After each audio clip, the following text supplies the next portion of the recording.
For the month of April 2025, the Rising Asia Literary Circle, under the aegis of the Rising Asia Foundation, founded by Dr. Harish Mehta, is very happy to present Ms. Rita Bhimani, a name synonymous with the public relations industry in Kolkata. I'm Dr. Julie Mehta. I'm the curator and the conceptualizer of the Rising Asia Literary Circle. And it's an honor to have so many of you here to listen to Rita and all our contributors about their views, insights, perceptions on Rita's newest book, Meandering Mouthfuls. A Calcutta girl who forged her place as a trailblazer, defining the history and geography of this sunrise discipline of public relations. In the 70s, with her firm yet warm persona, Rita is also a compelling, light-handed writer with 6 non-fiction books to her credit. Having known Rita's mother, Taupati Mukherjee, who most of us students of creative writing called Tajudi, I have little doubt that Rita's mum's gregariousness, generosity of spirit, and love of food seeped into Rita's core.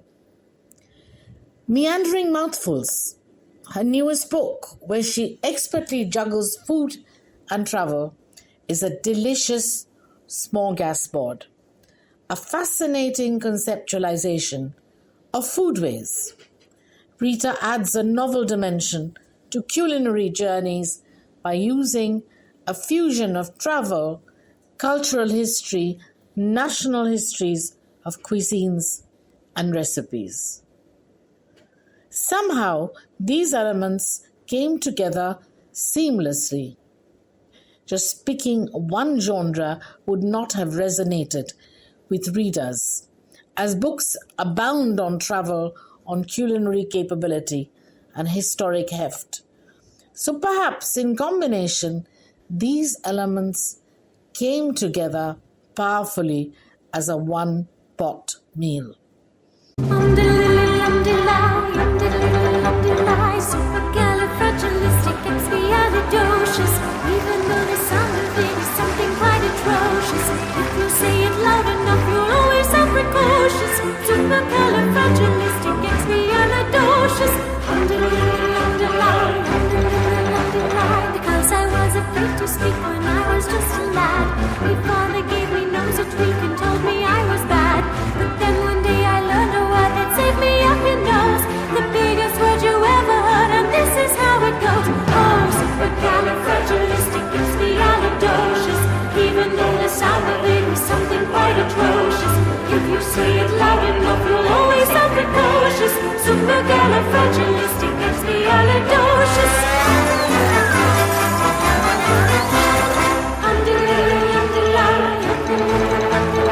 Supercalifragilisticexpialidocious. Even though the sound of it is something quite atrocious, if you say it loud enough, you'll always sound precocious.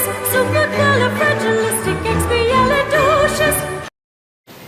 Very chuffed, delighted, and happy. Each one of you is a very important person. I'm not kidding. You know, I can call each one of you out by name and say thank you so much for coming. First, I'd like to acknowledge my right hand and my left hand, and somebody who I lean on all the time. Choitali, Professor Choitali Moitro, Pal, and Anju Munshi. Please get up so that everyone can see you.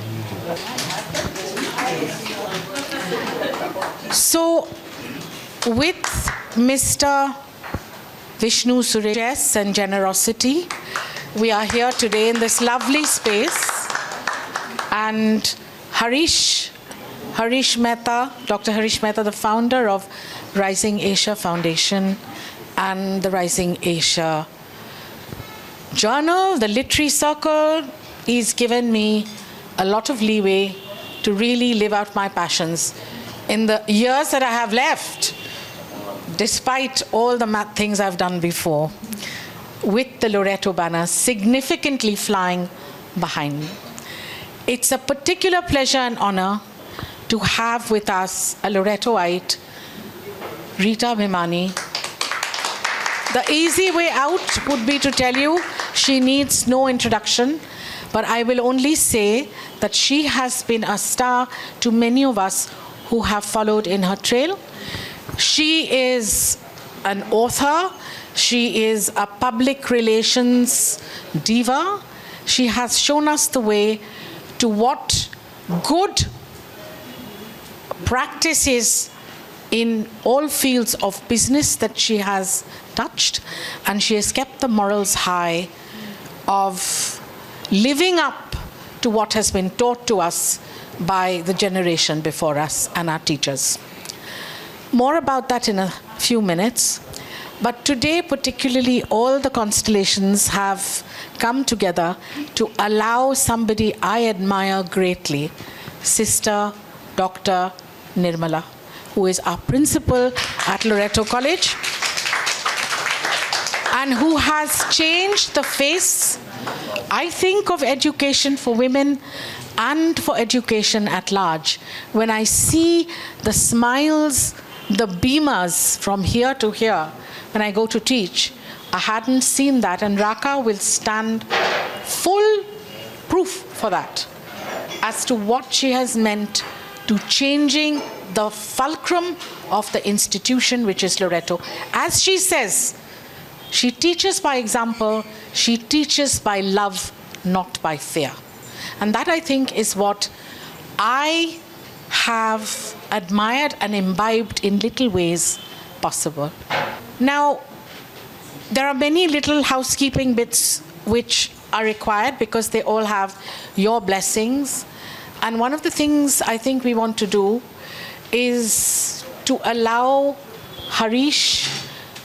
We had made this pledge at the foundation several years ago, but I don't think we felt happy to put our money where our mouth is till we met Sister Nirmala.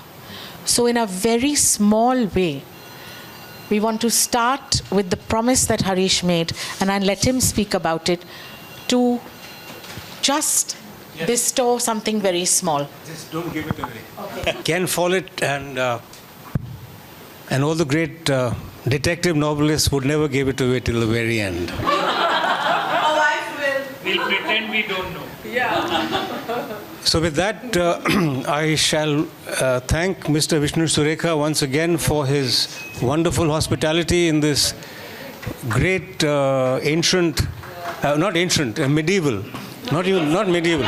Sound like a monument. In this British colonial or post-British colonial building, wonderfully restored to 6 or 7 star glory. And I would urge you, as always, to visit this place and enjoy its wonderful hospitality. In other words, eat. Cuisine-wise. You're very welcome. And so, my first and only task today is to reach out with great humility to the Loreto College. We have the principal of the college, Dr. Sister Nirmala, here with us. And would you like to...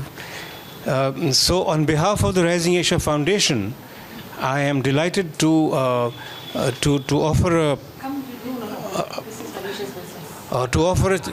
a check which would support, as I've just discussed with Sister Nirmala, Dr. Nirmala, the most needy and the brightest of students.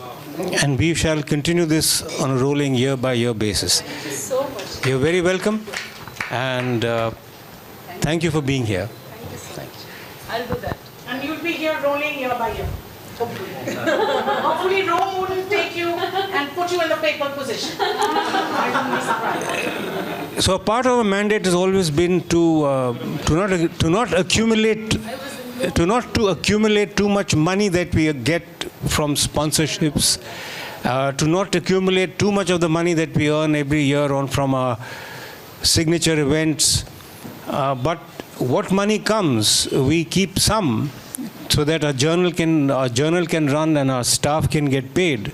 We have a very little skeletal staff who we work so hard that their skeletal frames are barely visible. So we then move to the next part of the program, which is I hand this back to you. Do you want me to go ahead with the other stuff? No, that I think we'll wait, if you don't mind. I would like us for a minute to pay attention to Sister Nirmala. I think, again, it's Easter Sunday. His holyship passed away in the early hours. And it's also a very auspicious day for us. As I said, all the stars and each person here is very precious to me. Not just somebody from the public, but each one of you has a history with me. And I'm very grateful you're here. So, sister, please. Thank you, Julie. So, I request you to close your eyes gently. I request you to close your eyes gently.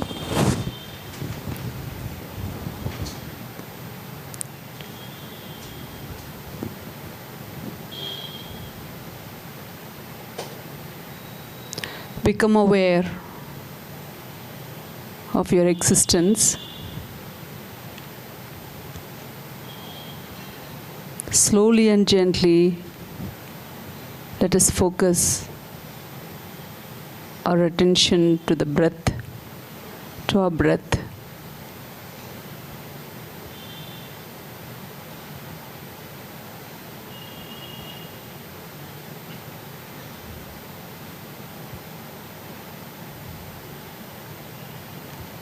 Take deep breath, counting 4.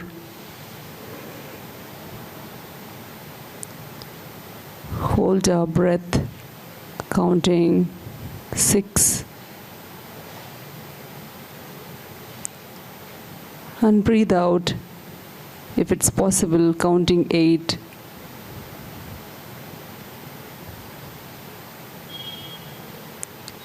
Let's repeat it 2 more times.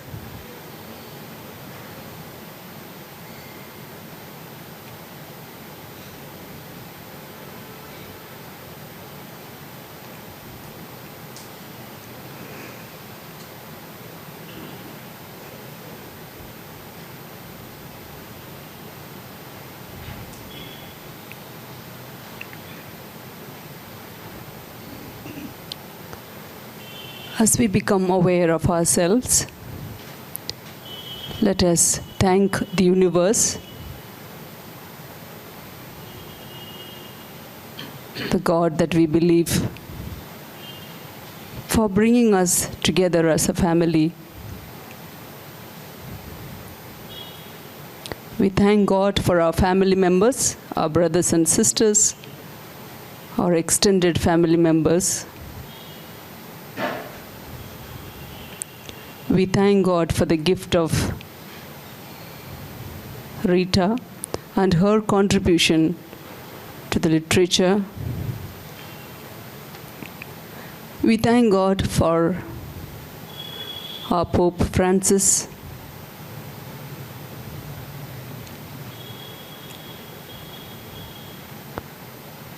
We thank God for the gift of him to this church, especially time of pain and suffering around the world.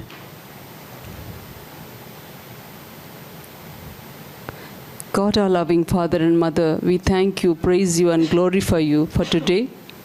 We surrender Julie and Harish to your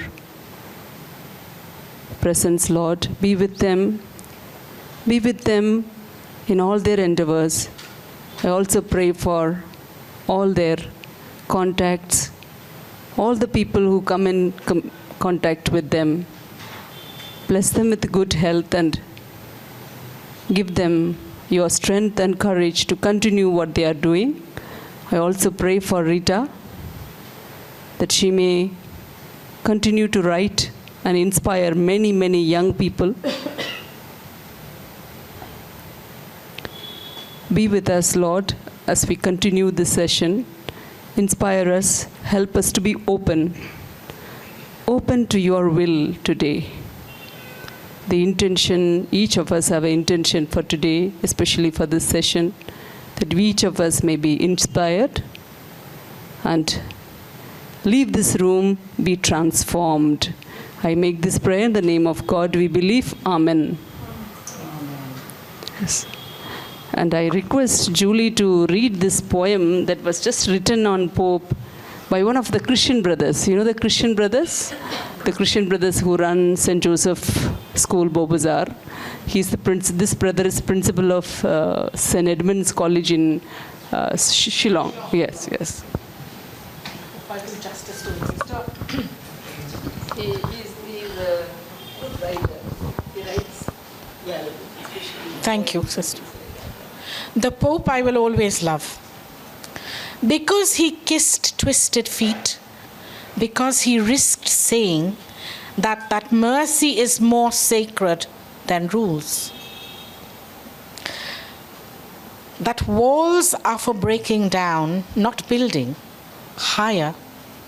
Because he made the gospel less a doctrine and more a door always opening, especially for the ones who'd forgotten they had a place inside. Because he chose Francis, a name that rang with bird song and barefoot love, with peace and the poetry of poverty. A name not of power, but of presence, because his eyes held contradiction gently, mercy and justice, science and spirituality, hope and realism, tradition and tomorrow, because he dared to open windows long shut, letting in air and questions and the wild breath of the Spirit, because he reminded us that hope is revolutionary, that vulnerability is not weakness. He called the earth our sister and meant it. And because he whispered again and again, who am I to judge? And maybe, just maybe, I loved him most because he made me believe that holiness was still possible in the mud, in the margins, in the church, in me. Thank you. Thank you so much. So we are here to celebrate an author, a person who makes no bones about celebrating the joie de vivre in life, who is one of the most traveled women of her times, and I think someone who enjoys the bounties of Mother Nature. Fish, fowl, vegetables, water, everything, air. The first time I had a connection with Rita Di was when she was absent. Her mother, whom some of you might have heard of, we used to call her Tajudi in school and in college, was actually Mrs. Taupati Mukherjee, who was a teacher of creative writing. She was actually a lawyer, wasn't she? She was an author. But I remember the taste of the first mutton meatballs she fried and gave us to these hungry bunch of students who used to come home. More than study, our olfactory nerves were all attentive to those meatballs. And then I met Rita Di off and on. 38 years away, I came back and I found her again. Some of my compatriots here, like Anasuya Anju and Professor Choitali Moitro, were a little askance when they found me choose this book for this month. Because even as Sushruta and Mona know very well, and Raka, who's been my student first and then become a good friend, which is very rare, and that she's here today all the way from Manchester. Again, I said all the constellations meet. I find is significant.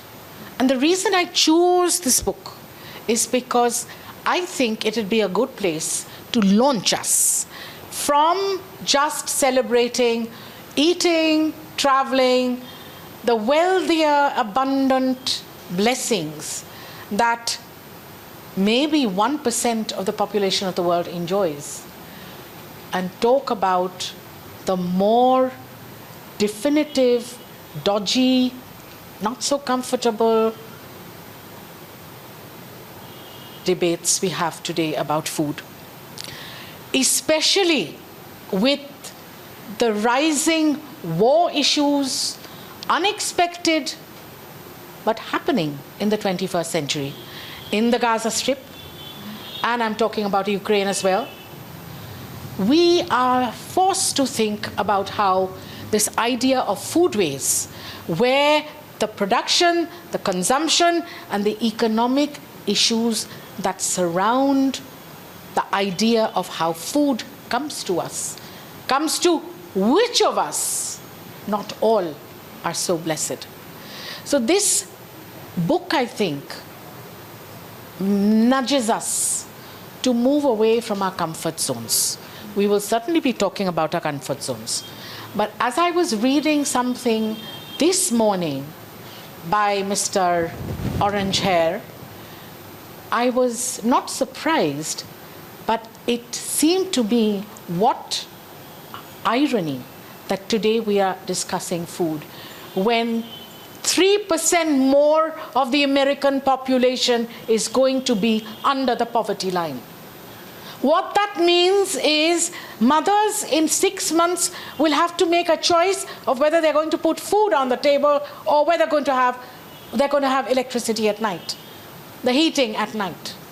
Food has become a very important discipline in Europe and North American academies. I think the person in this room who is most spectacularly blessed to talk to us today about this aspect of food and hunger in a growing globalized world, where we really should have buried these differences, which are now burgeoning again, like the ugly seven-headed serpent, is Raka Mukherjee. She's just come back from Manchester after a master's, and her work has been on the Bengal famine. So we will be touching upon unhappy issues as well. But let us begin with the happier ones. So this is a good moment, I think, Rita Di. Would you like to present your wonderful work to... Rita's already given you. Yes, Wonderful. I have. Oh. Yes, yes. Okay. So the first question I would have for Rita Di is, today when she has written this wonderful book that literally skims around the geographies and the histories of the 20th and 21st century, what does she feel about the positive aspects of food and how food can make us understand each other's cultures better? I think that's a great way to start. Do you want me to stand so I can see everybody, or do you want, or yes, stand, which is fine. No, that's, otherwise I can't see everybody. If I'm sitting down, then I'm just, yeah. I think, Julie, I'm very happy that you've asked me to start on a very positive note, because I was just wondering, are we going to talk about the famine, the Bengal famine? We can come back to that later. I think not. Because when I wrote this book, it was really trying to capture the happier moments of travel, of food, of meeting people, of the melding of various cultures all over the world. And I think all of you here are very, very well traveled. And all of you here also are very much into food, I would say. I mean, we have the odd person here who is a vegan, Sister Nirmala. We'll have to come to terms with that. We don't seem to understand that enough, sister. You know, we talk about, as you say, fish and fowl and all the other things that, but when it comes to being a vegan, we say, what exactly? You still enjoy food. What is, you also? Not a vegan, but a vegetarian. A vegetarian, that's okay. Vishnu, I have lived with a vegetarian for 50 years of my life. There's somebody else here, Brinda Srinivasan. I don't know how you've managed to come to terms with another vegetarian, you know, especially on the diplomatic circuit. How did you do it? Vegetarian food is really now become quite international. Now, but when you... First started, yes, it was very difficult. It was... Yes, not for me. Yes, because whenever he was invited to various places, you had to tell them, well, he is a vegetarian. Yes. The same thing happened with me. So, you know, I mean, I've come across so many cultures. For instance, when I went to Italy, there was this couple. And it's very interesting, actually, because they are actually from Australia. And he was a minister in the Australian cabinet. And he had worked a lot on the soil and farming, particularly, sorry, I think I need a cup of water. No, tea. No, black tea. He had... Sorry, I should have taken, twice they gave it to me and twice did I refuse the crown. So they were very much into dry land farming and into olive groves. Now they came all the way from Australia. They fell in love with Italy and the northern reaches of Italy, and they made their home there, but they also tried to teach a lot of the farmers around there how to do this whole dry land farming. So imagine somebody coming from another planet, so to say, and then coming to Italy and then teaching these people. That was there. So when we went to visit them, and this is coming to the vegetarian halves, our better halves or worse halves or whatever it is. So there we were, and I was really looking forward to a big slice of ham and pork and all the kinds of things that, you know, would possibly be given on our first day when we were visiting the Chattertons. She, by the way, runs a publishing house. So we sat down for lunch, and I told Lynn, oh, by the way, Kishore is a vegetarian. She was absolutely nonplussed. She says, you know, it doesn't matter. You know, so he's a vegetarian. So she quickly scampered away to this massive kitchen that she had. They had no servants, nothing, just, you know, they themselves would cook and they would clean and they would run this massive house. And she came back in a few minutes with this steaming white rice and hot sambar. I said, oh my God, I've come all the way to Italy to have this. But it was phenomenal. It was good. And she had actually learnt it because every year they would travel to Kerala. So look at how people jump from one culture to another, imbibe cultures. That's what Foodways is all about cultures and so on. So after that, I got all my other things. But this is how she started. So, you know, each thing. I've also learned to somehow try to persuade my husband to have fish. They said, you are Bengali and you've not taught him how to have fish? He agreed. Agreed. You're a vegetarian. Wait for the story. You're a vegetarian. He said, okay, I tell you what. If you catch the fish, I will eat it. He was the fish you caught. Yes, we were. There you are, Amit. Yes. So we were in Bhutan, and there was this lovely, river, Paro River. And the king was very friendly with our military commandant. So military commandant told them that we have these special guests. So the king released a shoal of fish in the river Paro. And all of us went, fishing. And we caught lovely fish, and we were all having trout. And I told my husband, well, I've caught it now. Will you eat it?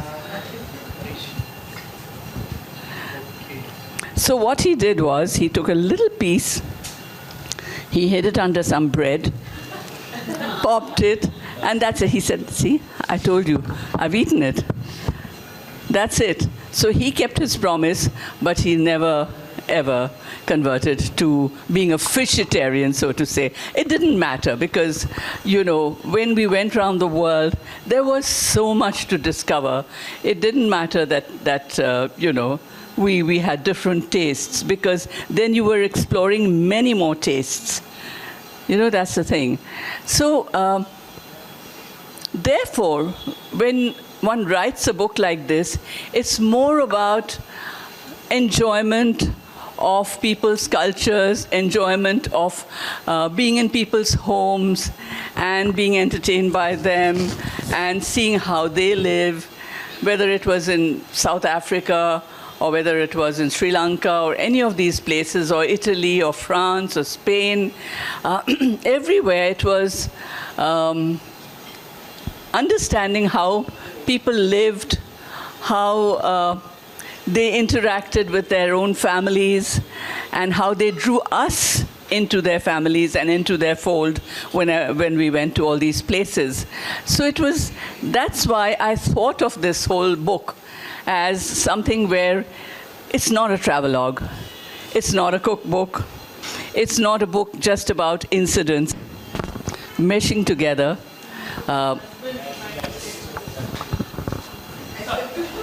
Was he trying to say something from up there? He's always present. He is listening to me, yes. Maybe I'll have just a cup, sip of tea, and then we go back to foodways, or we go back to... No. And maybe I'll just chip in here. Why don't you chip in? Yeah, I'll chip in. And then we will freewheel again. Okay. So why don't we do this? Pass the mic around, and we will save time and have more voices. And Choitali, would you like to open the floor? Yes, absolutely. Sit there.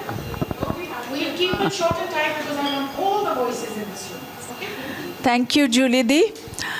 Madam, reading your book was such a pleasure, because every time I felt that it's not just food, it's a lot more than food.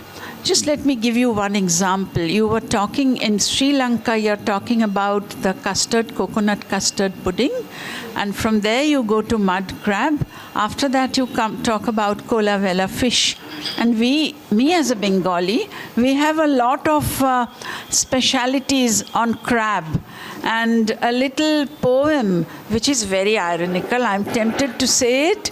Kirimiri king kiri paromeshwari gorto hote bero tomai namaskar kori. So that is just one way of oiling up the crab so that the jackal can eat it. It's as simple as that. So the way you have put it, and you have brought in so many things, was wonderful. I also felt that you have somewhere very cleverly used the concept of hunger in your narrative. You don't make it overt, but it stays covert, and you have made it clear that appreciating food depends on the degree of hunger. Okay, that's it, Julie. Lovely. Absolutely, on point. If I can just pick up from that, Rita Di, and bring us focus a little bit more on how you conceptualized this book. Because there's a lot in there. There's a lot in there. There are 10 chapters in there. There's a lovely foreword by Shashi. There's enough about you towards the end of the book. There are recipes by people that you knew. Which part? I know the usual answer would be, oh, these are all my children, I really can't choose. But which of these parts was the most difficult to incorporate into your narrative? The recipes, were they easy to get from your friends? And do you think they added a tremendous persona to the book? Because each person comes with a different background. So what made you include these recipes? I called it a baker's dozen. As many of you know, especially all the ones with, English literature in their pockets, that a baker's dozen is basically 13, not 12. So, although 13 used to be my unlucky number, but I said, no, let's have that. And therefore, I reached out to about 13 different friends. And they were all so good and so warm about giving their recipes, because one was a Jewish recipe, one was a Turkish recipe. Then Padmini Narayanan, who used to be our former governor, Narayanan's wife, she's now in Madras. She sent 3 recipes, 3 vegetarian recipes, by the way, which is rather nice. So, I had a lovely balance of things.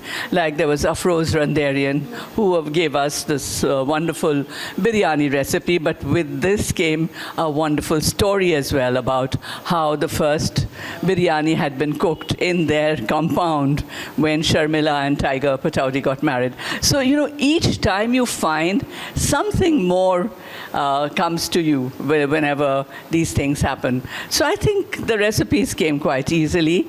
What was difficult, and what I find now, and a big regret, is that one didn't take enough pictures. You are a great one, Shupriya Roy, for, all the pictures that you take all the time, but I really didn't. And they do, but I didn't have enough pictures, and especially, whenever I was interviewing various people, I'm sure. Story, yeah, nothing. Yes, Very few. Exactly. I didn't. So, we didn't. We now pull out our cell phones and we do it. Yes. But Sister Nirmala, about vegans.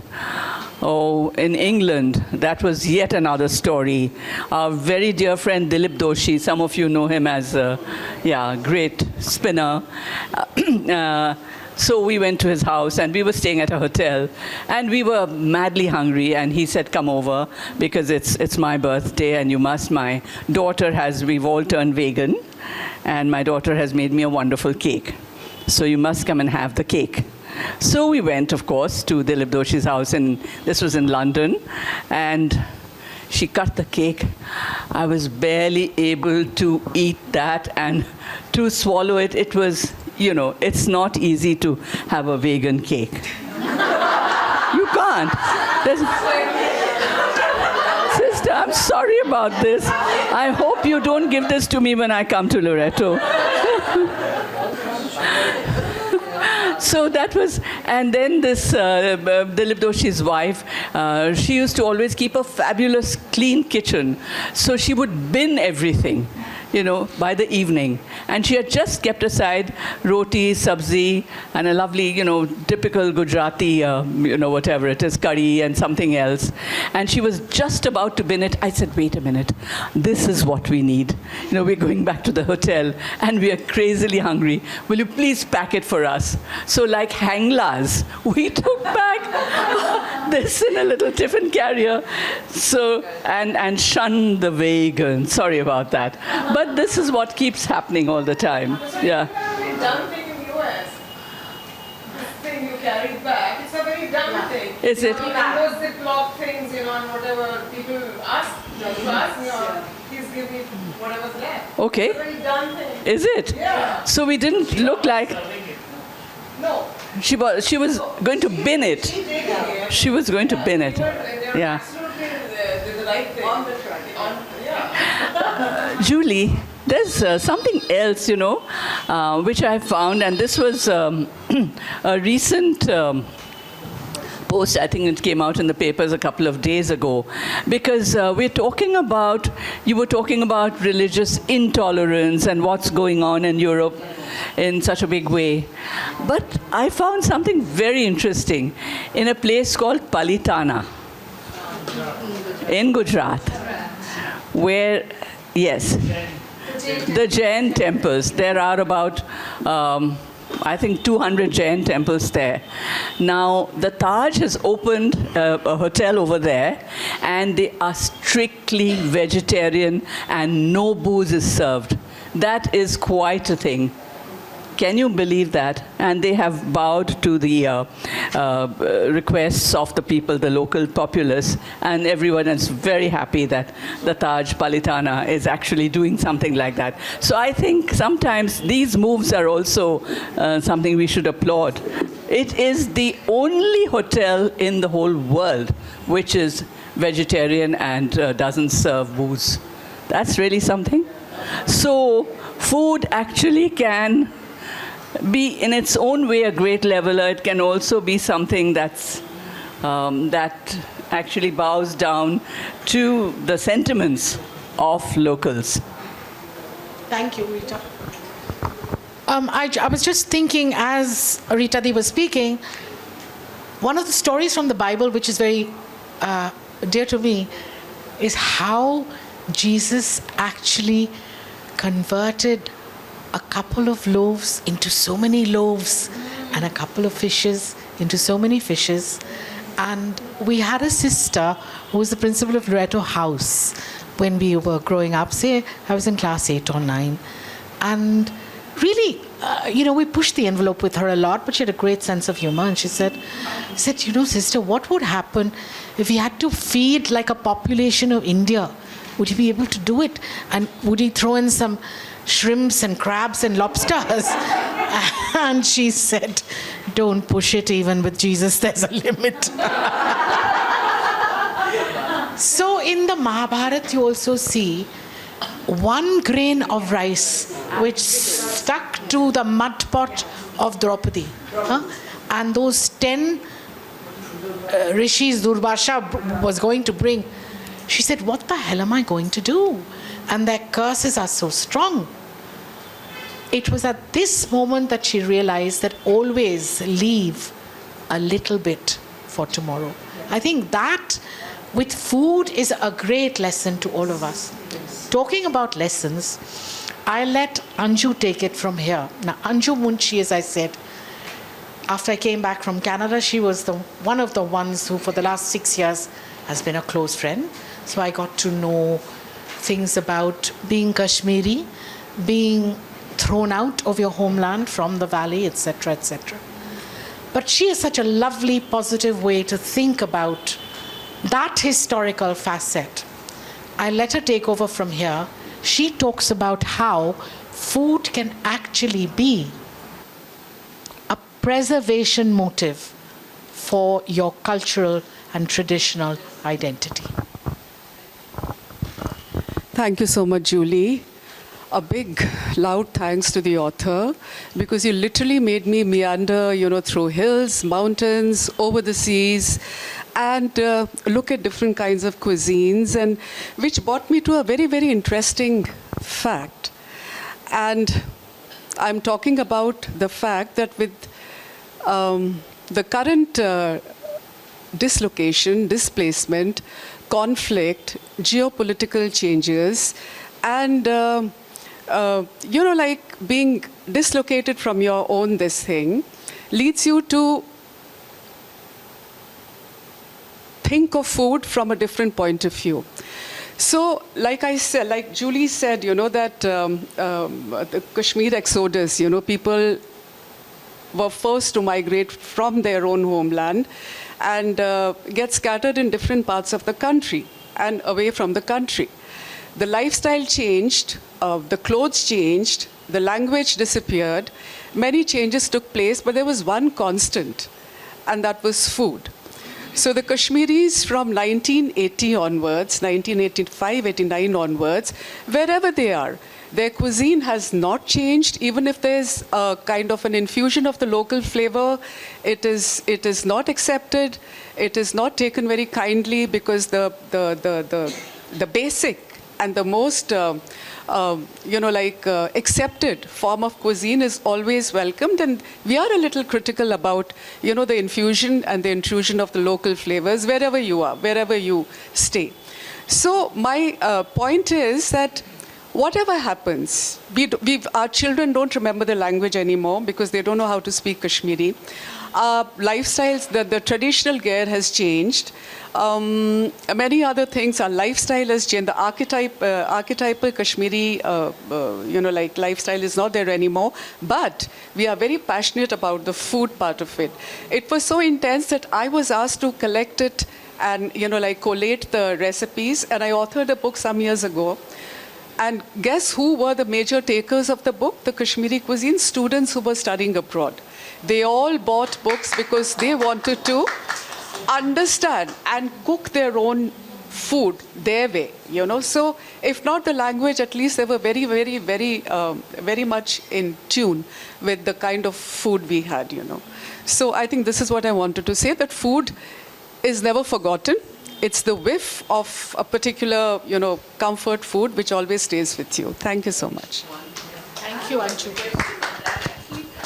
First of all, I'm so thrilled about your book. Can we get hold of that? Long story. Yes. Is that a long story or a short story? Not a long story, it was selling at Oxford Bookshop. Yeah. Then it disappeared for a couple of years. Then I think it's going to be reinvented and Please do that. Do that. which means that it's going to be more interesting. Yes, but The new version is not there anymore. So the new version is on the Anju, what I wonder about is, since you've held on to the fact of, your love for your own cuisine and so on, why hasn't it been popularized much more in these parts, say in Bengal or in, why don't you have more restaurants? Is it a difficult thing to do? It's not difficult. I think the Kashmiris don't have a business acumen, Yeah. In this kind of... Oh, like the Bengalis. Oh, hello. very bad business Delhi has many, but not like she's saying. No. Mushrooming everything. No. It's not like every nook and corner has a Kashmiri cafe. Yeah, which is a pity, and we would have loved that. It's like mostly people do it from home, if at all. Or there are one to Delhi, like he says, it's got 2 or 3 maybe, not more than that. Oh, by the way, in my book, there's a methi goli, Methi Goli. We have a very which has been done by Seema Sapru. But that's another way of looking at the Kashmiri cuisine, because there is one portion of the population which left in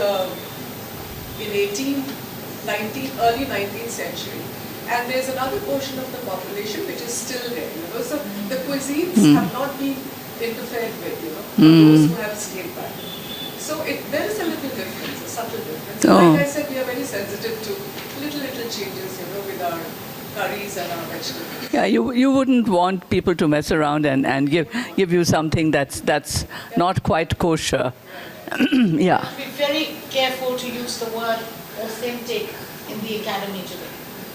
Because authentic is really very dodgy. And food evokes memories and emotions. Yes. It's not very easy to put your palate, because it evokes a lot of emotions and different kinds of feelings. And I think food is very sentimental. We had a friend, I said because he passed on, you know him very well, Bobby Mazumdar. He had this beautiful mansion in Alipur. And he decided when his, when he was going to have people over to his mansion, he was going to have just Kashmiri food. Can you imagine? That was really a challenge. And obviously there are a lot of Marwari friends that he had, and he said, I have to have total vegetarian food for them. And he did. So there was a whole vegetarian Kashmiri section for them, which he laid out, which was again a revelation to us. Yes, Anju. So my book basically was taken out with an intent that there is a fallacy, that Kashmiri food is all about chili and oil concoction and there's oil floating on top. I wanted to say that it's not festive, it's healthy also. We have a lot of vegetarian array of dishes here, which is more story. Yes. It's not only meat and oil. No, it's not just gushtaba and everything else. It's, yeah. Lovely. Thank you. Thank you. So, food and memory. Food and memory brings me to... Bornali is nodding and she knows what I'm saying, I think. And Pronita would also guess. When you teach foodways or you teach fiction from India in a course which I was very lucky, it was endowed by the Chancellor of University of Toronto. I taught it for 7 years. Curated the books, the syllabus, the everything. One thing I realized, but food brings the kind of emotions nothing else quite does in the classroom. There was a Sikh guy, Amarjit, I still remember him, crying when we were reading about Komagata Maru, the ship which sailed all the way to Vancouver from Bajbaj. The Canadians would not accept them, and they were brought back to here, and 38 Sikhs were shot down by the colonial government. But you know what he says? He says, so we don't forget the story. My grandmother makes every Sunday ghee roti. Putar, this is for you. You can never forget your history of immigration to Canada. That's one story. The Chinese have similar stories. How the head tax in Canada, Judy Fong Bates, whom some of you have know of and might have met here when we brought her here, talks about at 16 years seeing her father hanging from the ceiling in Toronto. That's what prompted her to go back to the story of how Canadian government treated the Chinese who were not allowed to bring their families. They had a head tax of $500, which Chinaman could afford, as they were called, Chinamen, who were either running laundries or restaurants, small restaurants in Canada. So, stories of food have a kind of community building and bond of tradition, but they also are as strong as not wanting us to forget our language. So with that, I think it's a good place to pass the mic on to the two professors sitting there, and then I think we will have Shupriya Di has some interesting stories about Rita Di. Acha bole da. First Shupriya Di, and then Bornali and Pronita, and after that we will go around the room. Go ahead. Rita and I go back a long time back, both Brahmos, very much. And Rita loves food. And there was, I have attended shared a number of lunches or dinners with Kishore and Rita. And there, Kishore like this, with his vegetarian food, and Rita enjoying Ganga Jamuna. Ganga Jamuna is a particular type of recipe where one side is mustard seed and other side is tamarind, And Rita had a whole lot of admirers. This story I have to tell you. I'm not surprised. So this particular chap wanted to date her and everything. So Rita said, "Is most welcome. Come to me to Gorihat Market, 6 in the morning." So there he went. And Rita, petita na eibhabe katbe, ota oibhabe katbe. The boyfriend ran away. You scared him away. So, Ganga Jamuna is really a fantastic dish. Thank you, Shubhra. Bonani? Yeah, talking about... Bonani is a short story writer. Thank you. Ma'am, I've read your book, and I really can resonate with the fact that you have traveled to a number of places and tried to, capture the essence of those places. Now, one thing that struck me particularly was, the place where you had, I think in South Africa, you were sitting and having breakfast, and the nursemaid, she was having cornmeal. Yes. I found that part particularly poignant because, food has everything to do with how we bring people close as well as how we keep people apart from us. And this cornmeal part reminded me of that. Like in our households, we have separate dishes for our helpers. We cook a particular rice for them. We don't use the same rice. Once my husband went shopping and he heard someone ask for naukar wala chawal. In Salt Lake, naukar wala chawal.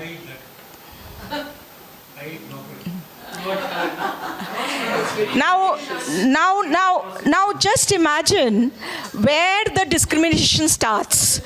At the table, at the very basic root of human existence, food, nourishment, where you don't consider a person worthy enough to have your own food. You distinguish on the basis of class, of religion, of whatever, and you basically, draw lines or barriers between you. So your part about that cornmeal, it struck me very much and reminded me of that. So food, as much as it brings people together, we have seen that food politics, which is being played nowadays, is driving people against each other. We have so many lynchings because of beef or suspicions of having beef on you. We have eggs removed from midday meals, though they are the most nutritious. We have people, accusing each other of, Sharbat Jihad. This is the latest. Ruh Afza apparently is not good enough for Hindus because it has been prepared by a Muslim company who donate their proceeds to masjids. So this is called Sharbat Jihad. And who has come up with this? Our dubious Baba Ramdev, who is obviously pushing his own, thing. He had earlier started this with Maggi. He had said that Maggi contains lead and all that, and then he was pushing his own brand of instant noodles. So what food is actually, a lot of it is politics. A lot of food is, because it is so intertwined in our existence, in our being, that people like to play politics with it. And that is where my, issues with the food is, because I have always bonded with people over food. And, growing up in various cities in India, my favorites used to be kadi chawal and methi, aloo methi. I love it. In fact, whenever I have an opportunity, I do it. I make it. Yes, it's comfort food for me. It's comfort food for me. Very, very quickly, Yes, that lady was having cornmeal, but this cornmeal, by the way, is a full meal for people, even in Europe. It is called polenta. Yeah, and a lot of people have that. And over there, this black woman was having that. Yes. It was called a milli-pup. And that was totally filling for her. Yeah. She wouldn't have really eaten some of the stuff. So that's what they do. So the servants' rice and so on, they prefer. Yeah, they prefer nourishment rather than the fancy, Yes. I have something to point out. I'm sorry if I am really taking a slightly left of center view. But that's what we are trained to do in the academy, and that's what we are worth, right? When I was reading about Rita B's reminiscences of the exotic meats, I was thinking about Dipesh Chakraborty, a la class with Raka, and the idea of our wanting to consume exotic foods. The whole COVID argument is still that we have broken into the areas which were belonging to where the viruses resided, in the rainforests. You've cut off all the rainforests because you wanted to eat bat meat so badly that you decimated the forest so you could harvest the bats. Civet cats, same thing. আমরা যেগুলোকে ভাম বলি সেগুলো in parts of Guangzhou and other parts of China, ওগুলো are delicacies. My point to all of us here today is ঠিক আছে, you want your exotic meats, it's alright, part of the experience, every human being is different. But don't make it come to the point. A book like this makes you see that Rita Bhi is not pushing for the kind of tourism or for the kind of cuisine which will kill all the tuna, which is what happened 10 years ago with the Japanese fishing and the economic, the profits were so high and the American market wanted to make tuna salad so badly that tunas were not to be found. Same thing with whaling. Those of us who've read Moby Dick know the stories. So the idea that one should be thinking about in food waste today is everything in moderation is quite a good way to be. I would not advocate everybody to give up meat and fish, maybe because it would not suit me. But having said that, Anthropocene idea is what? I'm the ruler of the world. Mother Nature is below me. No, you can never think like that. It's all about sustainability. So food waste today is a very hot topic because food waste is making us think of biodiversity, of sustainability, and I was so happy to see that in Loreto College we had a political science celebration day. Few days back, sister was there. The guys, the girl and the undergrad who won it they were from Xavier's. I had no idea that there were actually farmers, who were women farmers, remember, in Midnapur, who come every morning to sell about 100 kilos. It's like a community initiative of what? Bok choy. So, there again I find it so wonderful that the mixture of desire and who is meeting your desire? Somebody who's never tasted bok choy. But it's wonderful that there is this awareness coming now. So from there, sorry? It's such a Chinese thing. Such a Chinese thing. Yeah. Such a Chinese thing. From there, I'll quickly move on to Nishi Pulgurtha, who is, very dynamic in her post-colonial work. And we'll keep it really short now.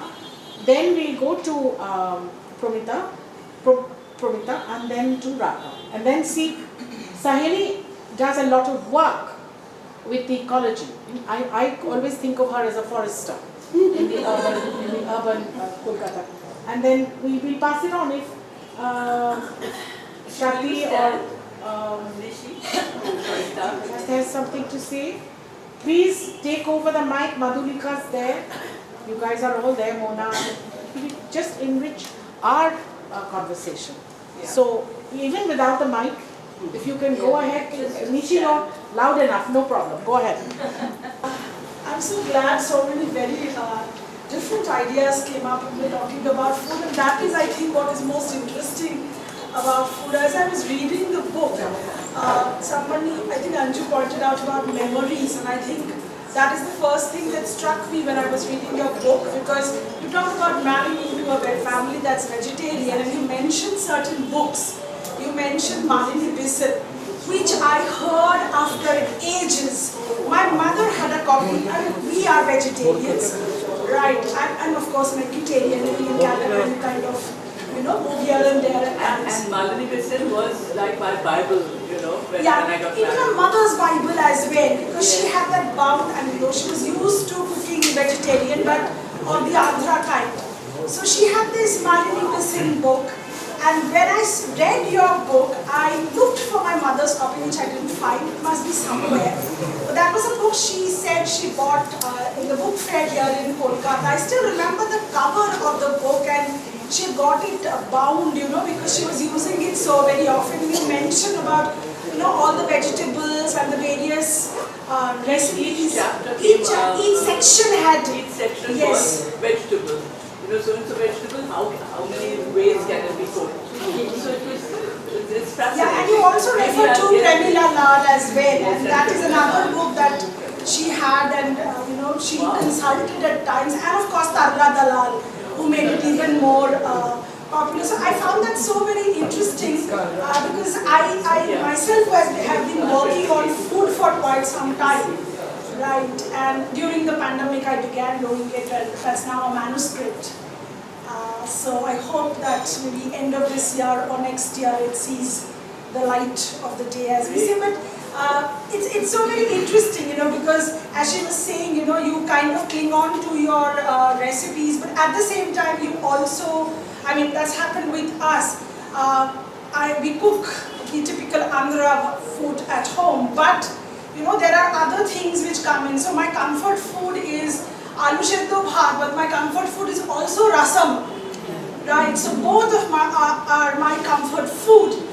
And I was just delighted to read that part where you talk about all these books. I'm not very sure whether, I myself have come across the books that you refer to after a really very, very long time.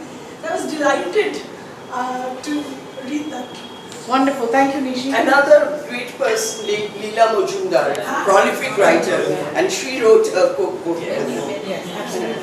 And not to forget Raki's mum. Oh, And Pratap Gupta's mother, Bani Mashi. And Jaya Chaleha. Thank you, Raj.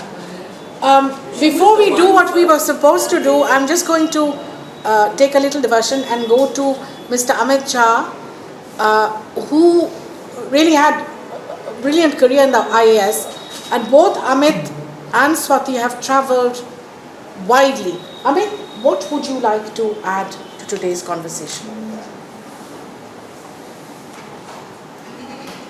Come and stand. Will it disappoint you too much if I don't add much? Sounds tough one. I can't bear the wrath of Julie. Actually, I don't, because so many people have read the book through and through. I haven't. Swati has read the book. So I would have. It doesn't matter about reading the book, it's about your. But I've read out so many passages to him. She's been reading the book. He's been mad. What he's doing, but I kept reading it out. Okay, just one thought.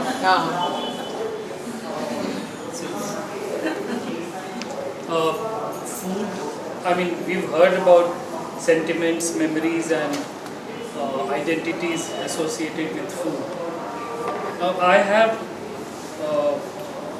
I would think a little counter also. Change of food, change of cuisine is part of nature. Just as we travel, I was born in Bihar, so comfort food is khichdi. That's the one another aloo seddho. Aloo seddho, litti chokha. But then litti chokha, aloo senna. Really? They eat something like rinki. It's made with white rice. I find it here in Bengal, and aloo chokha, which is aloo seddho. So after school, I left Patna, Bihar, and went to Delhi. First day, I was assailed by Rajma and other things, and I said, "What is all this?" And when I went in my college, there was in St. Stephen's College, there was a dhaba, and I went there, and that guy said, roti khali. Even that was new to me.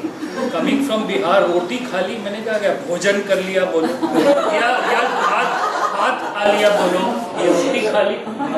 But after Delhi, 5 years I was in Delhi, of course converted to the Delhi cuisine. Then I got Haryana as my cadre in the IAS. So Delhi continued in Haryana in a drier way. Haryana, in my first posting I was training as a block development officer. So I went to a farmer's place for lunch. He said, you must come. A farmer with 20 buffaloes. And I was, in a Bihari style, I was expecting a lot of things. So he gave me roti and butter and some dal. I was waiting for vegetables, nothing else. Like, Howji? Now, from there, now I have... It's dal. Now you're in Kolkata. Now in Calcutta. So, I sometimes think that if I clung to my food memories too much, I'll feel alienated. So, where is from Madhya Pradesh. Okay. So, as you go along, I mean, people from Kashmir might have something more than food to cling to, those, the pure kind of thing. But getting change is part of nature. Of course, the Bengalis who have been born and brought up here do have a superb, diverse culture. And I'm sure living in Calcutta also, they start eating North Indian food.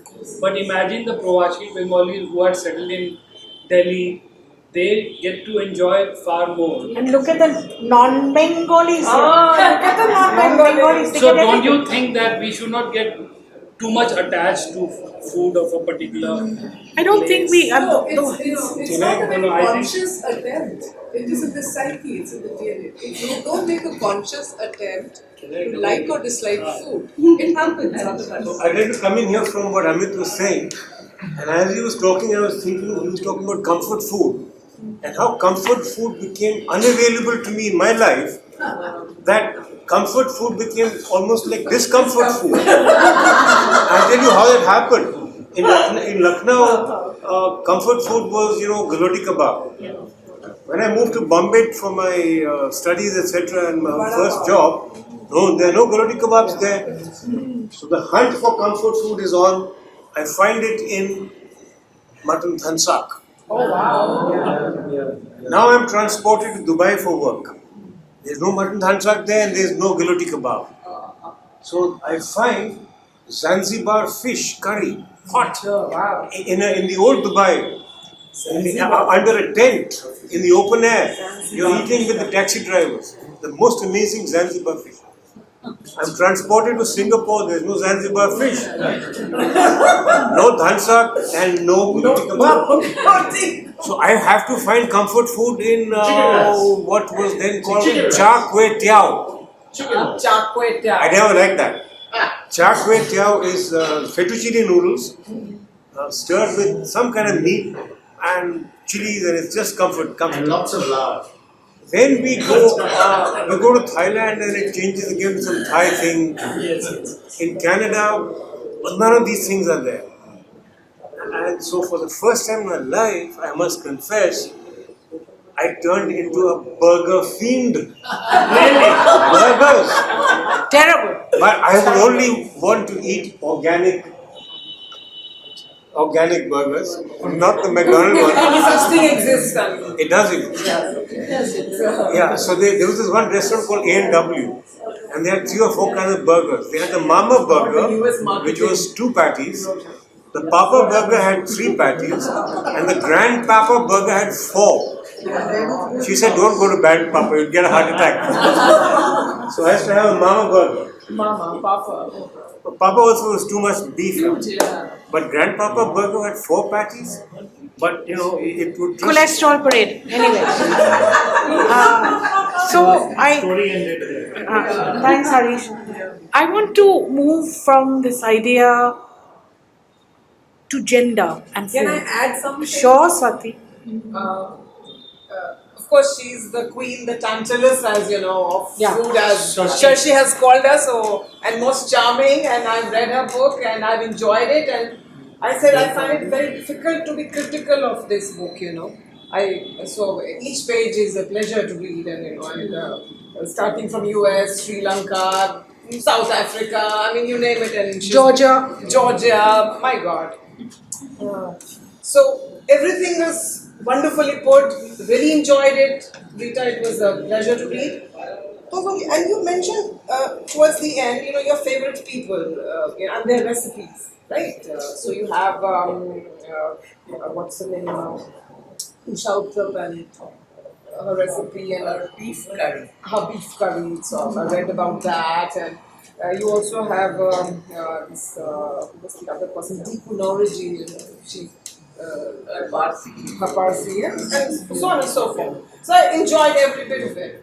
But there was one thing towards the end I realized, so all of these people, your favorite, are very well to do, everything and kind of more or less belonging to a certain community. What about the one lady I would like to bring to your notice? Her name is Papiya Chaudhary. Papiya Chaudhary. I wonder, you're a Calcuttan, so if you might have heard of her. There is a very, very old institution of Calcutta. I've been told, I've yet to visit it. It's on Elliot Road. Elliot Road, Suruchi. Yeah, self-help group, restaurant. Right. Serving in the Niramish style of Bengal, right? So, and this is run by now, the secretary is Papiya Chaudhary and her band of those 12 women who are running this. And it has a history dating back to the All Bengal Women's Union 1932, you know, and going back there. So this concept came up, you know. Yeah, I wanted something, at least a couple of things like Papiya and Suruchi 2.0. So I just wanted to bring that to your notice. Very good point. That it brought me, and it was something which only, you know, during partition time, all these women from East Bengal, they would have been exploited had it not been for something like Suruchi.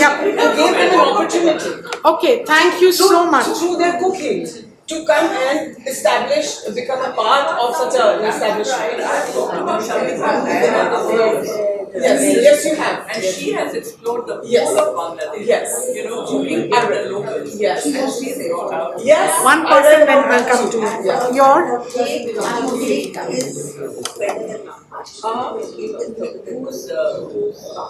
Okay, so we just take a hold here.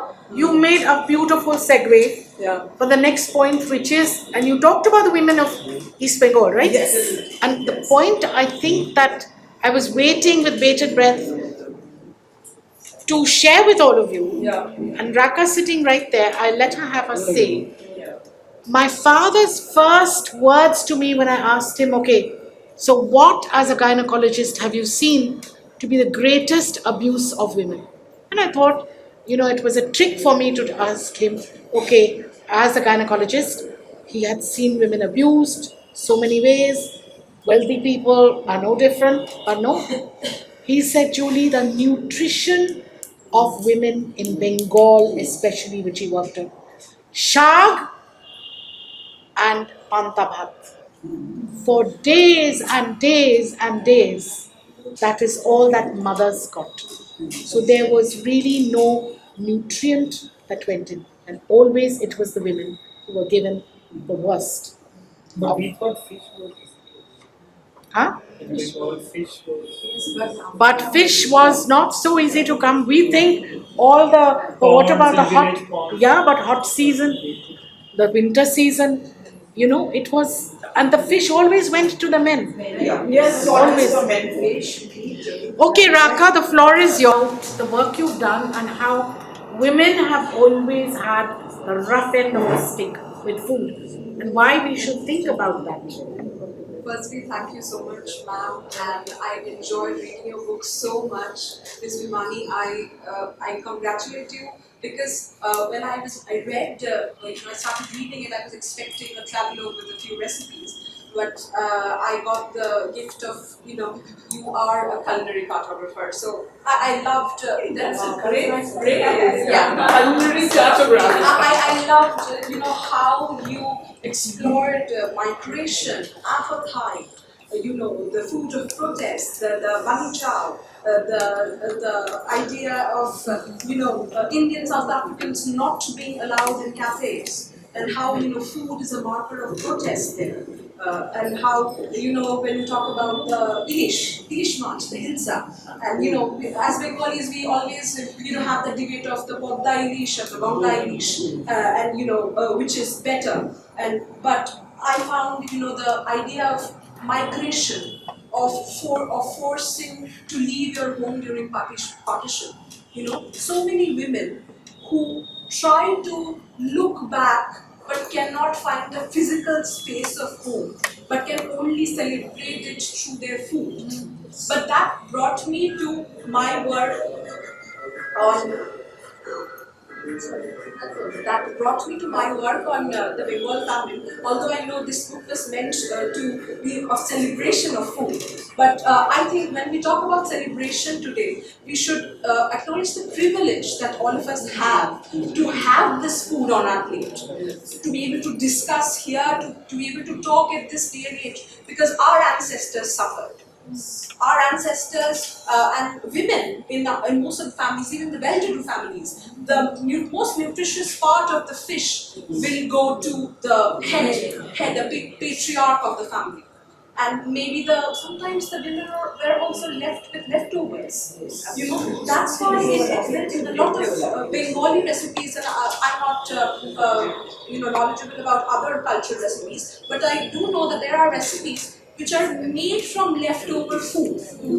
I think there's an Italian recipe called risotto, or I don't know, that is made from last day's meal, and then the mother or the grandmother. So basically what I'm trying to say is, in this book, when we read about food, it's not just a celebration, but also we acknowledge that, the privilege of being able to travel. Now, when you experience the biscuits and gravy, and you said, okay, this is not a combination I'm familiar with, but then you developed a taste for it. And you understood what that was, but you had the privilege, and we all have the privilege to travel and to say, we can say what's a pesto sauce and what's an arrabbiata. We know it's the gnocchi is called gnocchi and not gnocchi. But our ancestors and a lot of people who lost their homes, who lost their land, physical spaces of existence, they relived their lives with food. And that brought me to a question that I thought I will ask you today. And is it that can food heal what history broke?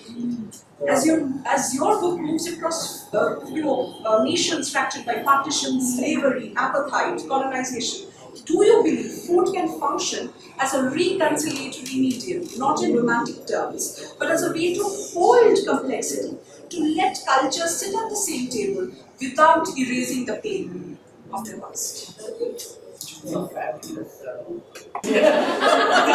way she has framed this. I learn from them all the time. Academics at its best. I don't know if this will work.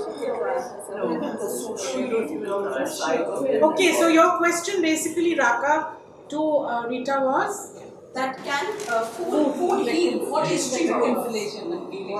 Healing of food. Can it heal what history broke? So can we sit at the same table with different cultures, where we have the panta bhat, we have the risotto, and we also have the biryani?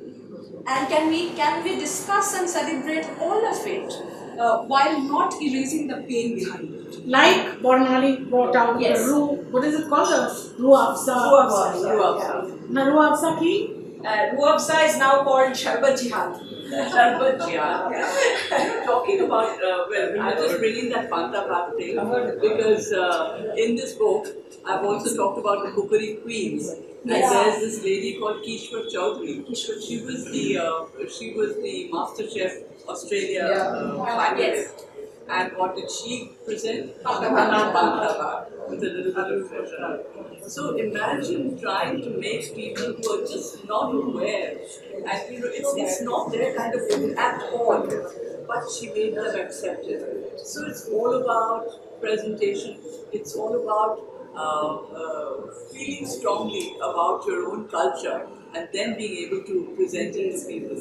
I think that's important. Like you brought out risotto, which we think today is very exotic, but actually it was a kind of leftover thing. Today it has developed into something else. Developed hot cuisine, exactly. So all of these things I think have evolved and they have become not so much comfort foods as much as more exotica, let me say today. So I think food does have this wonderful thing of not really erasing the past, let me say, but it does bring people together. Like I talked about in South Africa, when we would be invited every Sunday to a meal, and it was just dalcha. Now dalcha, you know dalcha, right? It's just nothing. It's like an answer. Yeah. But they would have it year in and year out, and it was a great binding factor. Just rice and the dalcha, and lots of the children and the grandchildren and the great-grandchildren all getting together. It's a binding force. And these people migrated from Gujarat maybe 200 years ago, but they kept up their culture, and it still persists today. That's what's so interesting. Thank you. So go ahead, but very short. Keep it very tight, and then I would like to say something. Really enjoyed listening to you and all the discussions we've had here. Just a very short question.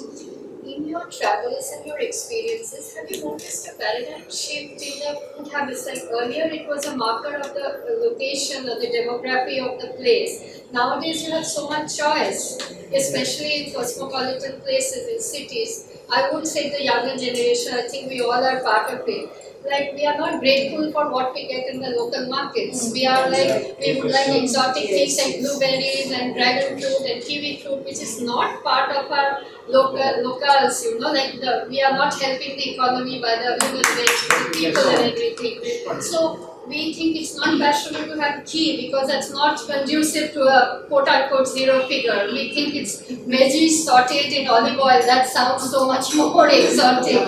And we are not familiar with dal bati churma of Rajasthan. We would know, have paya in a restaurant is so much more fashionable, So what I'm asking is, it's whether it is part of our colonial hangover or is it just convenience of an urban setup where people need to go out with making a chicken salami sandwich is easier than starting a poha from scratch. So would you think that this shift is a kind of a global trend or is it for India? I mean, you've answered your own question. There has been. No, is it because only wherever you feel it's the same thing? It is because people today want to experiment. They want to change. And you have choice also. You have so much of choice. Whether it's the bok choy coming in from the villages or other things. Broccoli. Everybody now has mushrooms. I can't imagine. Mushrooms. So have we become the destination? Yes.